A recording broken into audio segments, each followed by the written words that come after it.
All right, he's back in Las Vegas for another show. ESPN legend Kenny Mayne is gearing up for his next show at the Composer's Room. Before that, he joins us live in studio this morning. Also Vegas native, Kenny Mayne. How are you? Went to college here, yeah, way back when. Yeah. My man Gary's driving me around. We've seen the whole town today. But man, it's different. I used to ride my bicycle to work on the Las Vegas Strip. I lived on Flamingo or Harmon. Okay.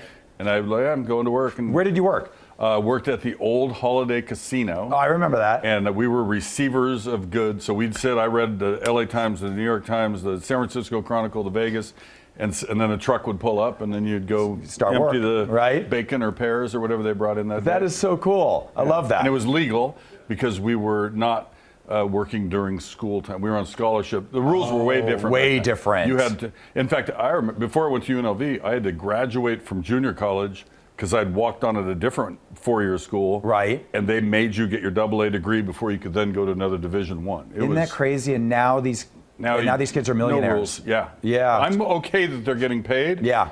One day we'll figure out what is it. Like right now it's so rules are different in every state. Right, right. But I like UNLV's chances. I like the way we've turned things around and they're going in the right direction. Absolutely. And you had a great, the last time you were on the show, it was going to be your first time doing kind of a stand-up slash some of your clips from your fun stuff that you've done with the Mannings and your movie, the Wiffle Ball movie. How'd it go? I gave myself Gary, B-?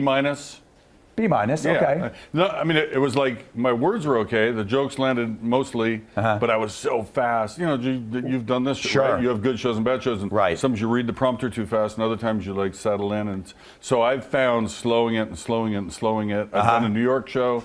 I did a mini show in New Orleans. We're back in Las Vegas.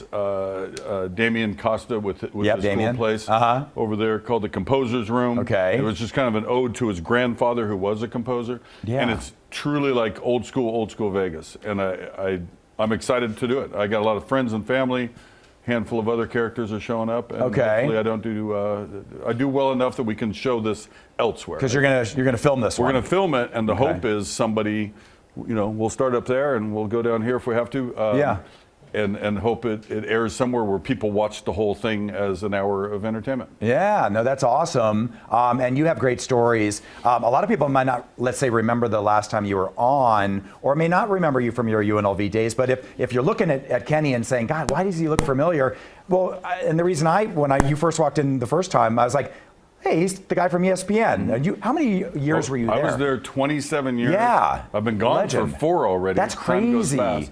But you always had that witticism, like that's why it's translating well. Well, that's part of the stand-up bit is talking about what have I done these last 4 years. Yeah. And not much, really, actually. Well, I made this movie, Yeah. I did something pretty cool. I worked for Caesars for a couple of years. Okay. And I did all sorts of promotions for them with the Mannings, in a commercial with J.B. Smoove and Halle Berry. I remember that. We had a blast. It was fun while it lasted. The last year, I've just kind of been experimenting. I have a podcast coming up. Okay. I got Cooper Manning, which he's the more handsome, funnier, and intelligent Manning. And is he Arch's dad? He's Arch's dad, and he's the older brother of Peyton and Eli. Right. And then Kevin from The Office, Brian nice. Baumgartner. So they're the big names. I'm just on for the ride. But we're doing a podcast about golf, and it's called We Need a Fourth. Okay. So I love that. It starts soon. We're just kind of like ramping up. So a couple things happening, but my hope is tonight goes well, and then somebody looks at the whole hour and goes, yeah, let's buy that. Okay, so it's at the Composer's Room, one man, one myth, one wiffle ball. And of course with Kenny Mayne, you can get tickets, I take it, over at the Composer's Room. We're giving them away. If you can't get into Tiffany Haddish, this is your show. I love it. All right, well, hey, always great to see you. Thanks for having me. Keep up the great work, and yeah, hopefully you'll get some bites and turn this into something big, really big. That's the hope. All right, Danny, over to you.